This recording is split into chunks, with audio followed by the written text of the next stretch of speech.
From the Toronto Star, I'm Saba Eitizaz, and this matters.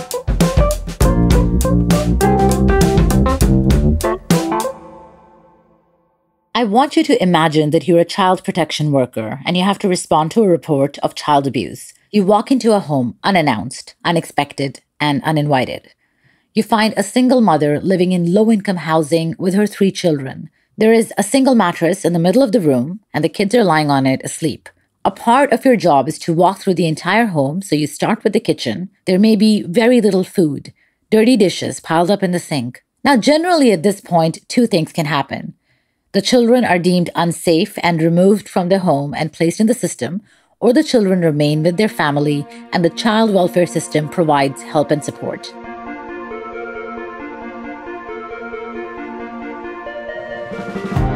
I asked you to imagine yourself in that home, to ask yourself what crossed your mind. What race or ethnicity did you think that family was? The numbers show that if those children were white, it is more likely that those children would stay with their families. According to Toronto Children's Aid Society, Black Torontonians only represent 9% of the city's population, while Black children represent the highest percentage of children in their care. The CAS says it recognizes that poverty is part of the issue, but it's also more than that, like systemic racism, that the CAS admits is a problem. So how do we fix this? In today's episode, I talked to Mahesh Prajapat, the Chief Operating Officer of Toronto Children's Aid Society, who says it's time for CAS to stop trying to bring children into the system and focus on supporting the family instead. Thank you so much, Mahesh, for joining me on the podcast today. Thank you. So I want to talk about the data first. The recent data that your organization has shared says that over 40% of children from Black families are currently in care. Now, I've been looking at a STAR investigation from around 6 years ago, and the numbers don't really seem to have shifted as much. There's still a disproportionate number, considering only about 9% of Toronto's total population under 18 is Black. Why do you think this hasn't changed much? Well, I think one of the real challenges for us is dealing with this whole notion of systemic racism. And it's something that we have to pay attention to within our own system. But our system, as a large child welfare system in our organization, intersects with schools and with police and with justice and with the courts. It's a reflection of our organization, but it's also a reflection of everyone else. So in order for us to change, we need our partners to change along with us. And I want to talk a little bit more about that. You've already mentioned systemic racism across institutions and societally as well. And there's a deep link to poverty and the systemic racism that we talk about, and childcare, isn't there? Could we talk about that? Sure. So one of the real challenges our organization faces is that, we have the responsibility of keeping kids safe, and we take that responsibility very seriously. But poverty creates risk, and poverty creates risk for obvious reasons, because it leads to homelessness, it leads to stress, and it leads to just challenges with parenting. So when parents are experiencing poverty, their kids are placed at risk. And now we want to find more helpful ways to manage poverty rather than investigate families and remove children from their homes. And that is really what we're trying to do, is to find better solutions to the real problem of poverty. And that's what I want to come to, because you've often talked about the need to stop trying to bring a child into the child welfare system and focus on supporting the family instead. So how do you see the groundwork being laid for that? I think we start by clearly stating that we are an organization of the Children's Aid Society of Toronto that firmly and 100% believe that kids do best at home. We really want to make that our platform for our service principles and our service objectives, that children do best when they are at home and in their communities, and that we have a long history of demonstrating that children who grow up in care do very poorly. They have poor education outcomes, poor employment outcomes. They're isolated, they're separated from their families, and they experience numerous mental health problems, etc. So the foundation for it is for us to say, we want to design our services around keeping kids at home. And then we sort of expand from there. But that's how we started, by saying that we fundamentally believe that kids belong at home, and we want to design the service framework around that principle. And I want to talk about some more details around that as well, including your campaign, Journey to Zero. But when you're talking about kids doing best at home and supporting families, what do you mean by that? Where does the CAS come in on that? And what are the ways you can do that? Our Children's Aid Society, as many Children's Aid Societies, are designed in a way that if you are worried about the safety of a child, you call a Children's Aid Society. And that Children's Aid Society then completes an investigation into the concerns raised. And in worst case scenarios, as you just mentioned, Saba, is that the risk is exceptionally high. Children are removed. And so we really want to start to find different solutions to maintaining kids at home and creating safety at home. And many of our programs are now designed to ensure that even though risk exists, that risk can be managed and mitigated through different approaches rather than removal. We have implemented quite an elaborate framework around managing the safety of children while allowing them to stay home. And that's where the CS Toronto's Journey to Zero campaign comes in as well. I think it started almost 8 months ago. Can you tell me more about that and what was its goal? And 8 months later, what have you learned from it? Yeah, so our Journey to Zero is a partnership that we have with the Children's Aid Foundation of Canada, who is our fundraising arm. And they have done a fabulous job in finding donor support to fund this program. We actually started the fundraising around 2 years ago, and then it took us a little bit of time to secure all the donors and raise the funds to launch the program. But our Children's Aid Foundation of Canada was able to raise almost $7 million. And so we've started what we'd like to call simply a prevention department. We will be launching 3 interventions that focus solely on the idea of prevention. And so, like I say, Children's Aid Societies and our Children's Aid Society of Toronto is built on this notion of protection, that if you're worried about the safety of a child, you call a Children's Aid Society and we launch an investigation to protect children. But really what we believe is that if we invest in families and if we build family capacity, and if we build family networks, it makes families stronger, it makes children safer, it makes communities stronger. So we really want to focus on prevention. And that's what our Journey to Zero is all about. And the zero, what it represents is that not that no children will be in care, but that no children will grow up in care.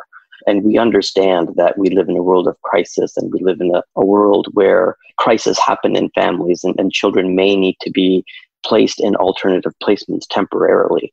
But we should then work as quickly as we can to mitigate risk and get kids back home. So the zero represents our commitment to not raising children. So the Journey to Zero program was running parallel to the actual investigations work as well. Do you think there are any concerns that it might lose its effectiveness because of that? There's a certain trust factor needed to initiate a program like this.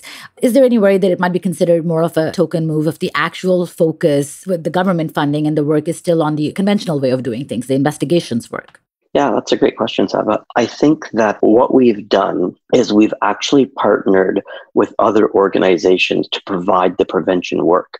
So your question around trust is a really good one, in that the Children's Aid Society of Toronto has a long reputation in our city of being an organization that certain populations, marginalized populations, whether it has to do with race or whether it has to do with poverty, are very mistrusting of us because of their historical experience of their intersection with their organization. So we have a lot of work to do to rebuild that trust. So what we've done is we have partnered with other helping organizations that are experts in the area of prevention. And so we have a professional from another organization doing that work parallel to our own organization. So it gives the family a very different feel that this is, though the Children's Aid is supporting it, I have a professional from a helping organization that has a different reputation actually doing the work. So that's part of the answer to your question. The other thing that you mentioned, it was are we worried that it's token? Again, that's a great question. But the reality is that we get about 100 to 120 calls a day about children who are at risk. And so that work isn't going to go away. Those calls will keep coming, and it's schools that are calling us, police that are calling us, etc. So we want to have a parallel processes where we're still dealing with risk, but we're also still dealing with building family capacity at the same time. So it is absolutely not token.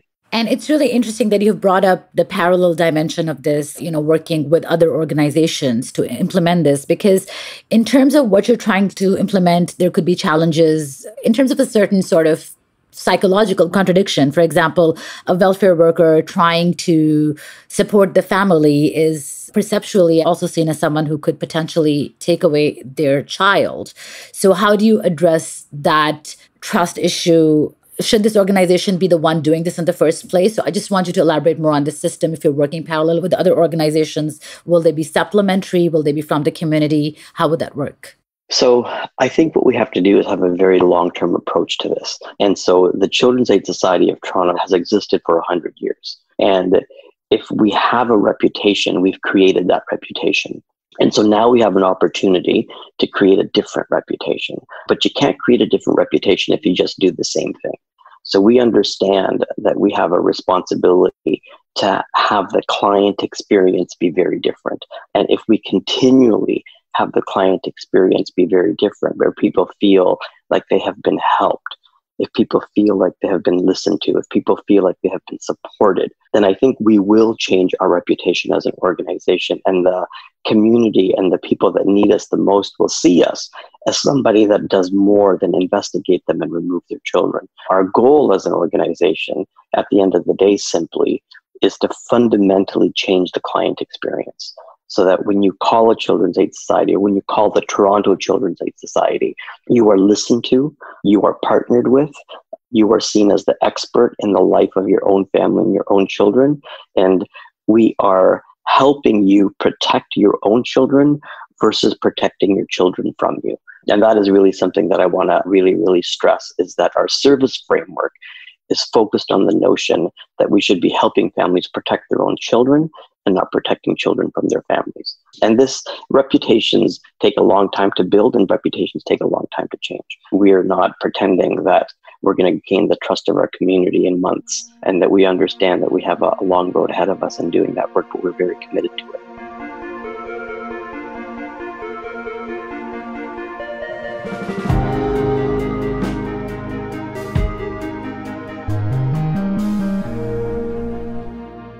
I also know that there were hopes that the success of the Journey to Zero campaign and what you're trying to implement now could persuade the government to allow its funding to be used for prevention, as you say, instead of investigations.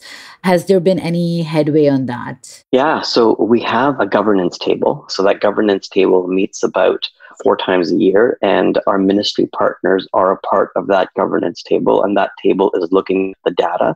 It's looking at the outcomes. It's looking at the process of all families that have gone through our Journey to Zero program and the outcomes of those families. And so they have absolutely been at the table with us. They are interested in this. There's a modernization process happening in child welfare, and everybody has a desire to improve the lives of children and families so that children don't have to be separated. So the ministry has been a partner, and they are a partner at our governance table, which is really nice to see that they're very interested in the outcomes. And at the end of the day, this is a demonstration project. So we've been given a certain amount of money from Children's Aid Foundation of Canada and their donors. It is very heavily research and evidence informed. So we have to prove that the families that go through this program experience different outcomes. And there is a heavy research component to the program to demonstrate that there is a better way to do things. And I want to talk to your point about reputation and credibility. And you made a great point about how trust and reputation in a community takes years to build or rebuild.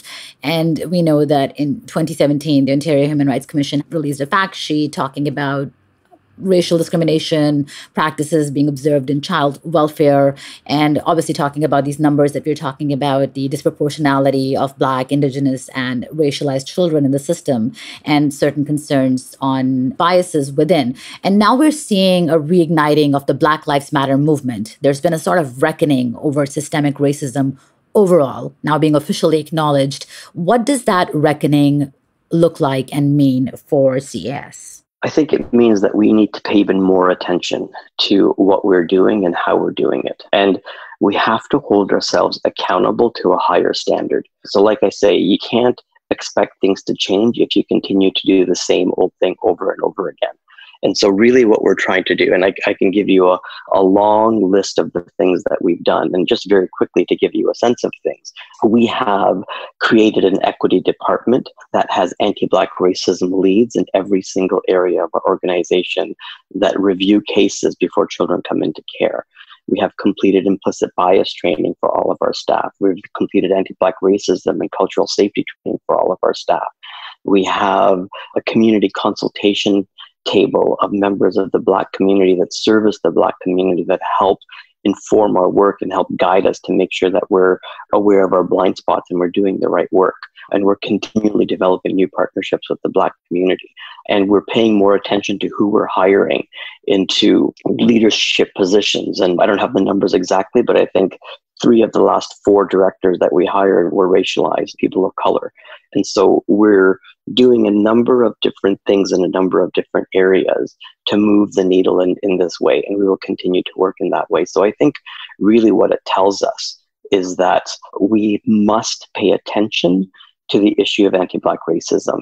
And the only way things are going to change is if we, in fact, change our system and understand how those systems are contributing to poor outcomes for Black families and change those systems. And that's really what we're trying to do. And there's also been links to the demographics, for instance, of the caseworkers themselves, about the need for representation from various marginalized communities, from the Black community, Indigenous communities. And it was being connected that a lack of such representation could lead to certain inherent biases when making certain assessments. Do you see any change in that composition now? What has been your experience like?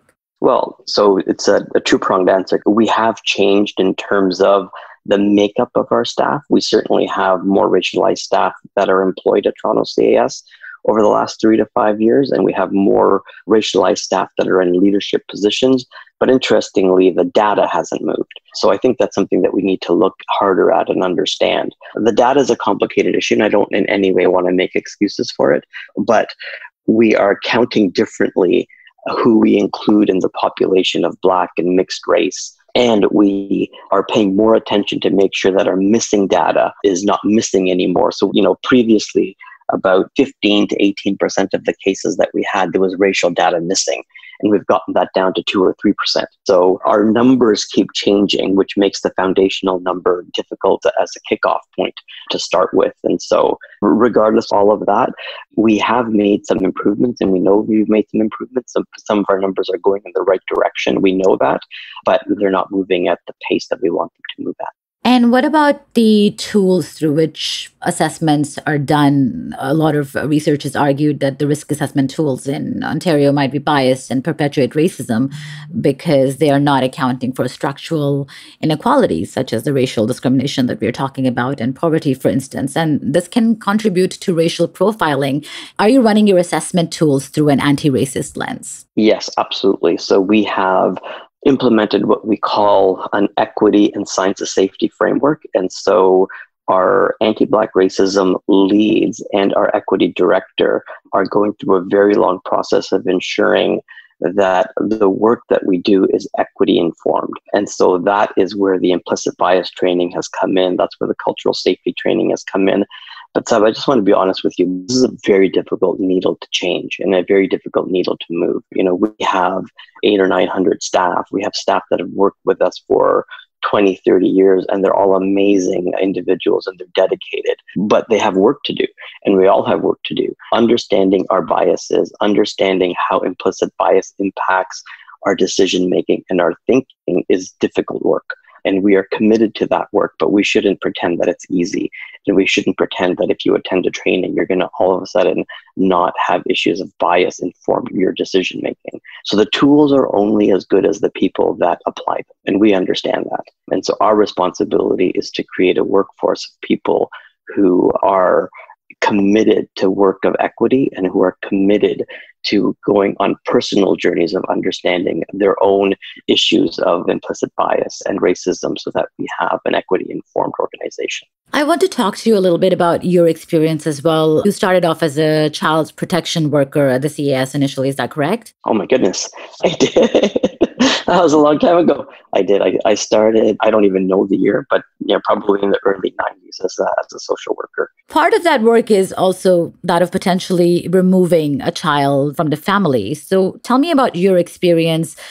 What do you remember the most strongly from that work? And has that informed the way you see the CS's approach currently? So I had the privilege of speaking at something called a 514 Talks, and it's where 5 people speak for 14 minutes. And I told the story of remembering the very first time that I apprehended a child. And it was, for me, it's a very powerful memory because it's something that stays with you. You're removing a child from their home, even though it happened like 25, 30 years ago, the memory is still there. It's a very powerful thing to have to walk into someone's home and walk away with their child and explain why. It's traumatic for the child, it's traumatic for the family, and it's not something that is easy to forget.